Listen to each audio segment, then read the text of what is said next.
आदित्य गोसाइया दुखवा बलैया।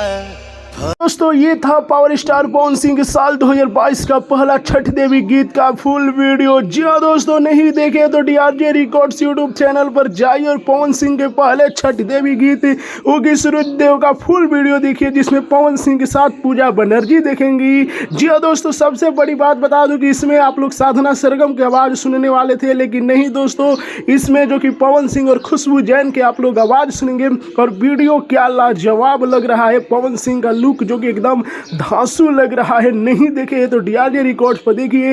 यह गाना जो कि 40 मिनट से भी ज़्यादा हो चुका है रिलीज हुए, और बहुत ज़्यादा व्यूज प्राप्त कर रहा है। 21,000 लोगों ने लाइक किया है। जी हाँ दोस्तों, वीडियो की बात करें तो वीडियो एकदम मस्त लग रहा है। गाने की बात करें तो जी हाँ दोस्तों, पहला छठ देवी गीत पवन सिंह की आवाज़ में हम ऐसे ही उम्मीद करते हैं। जी हाँ दोस्तों, जानते हैं कि बिहारियों का यह एक महापर्व है और इसे बहुत लोग मनाना चाहते हैं। यदि आप लोग देख लिए हैं तो कैसा लगा वीडियो कमेंट में बताइए। वीडियो को लाइक कीजिए, शेयर कीजिए और जाइए डीआरजे रिकॉर्ड पर।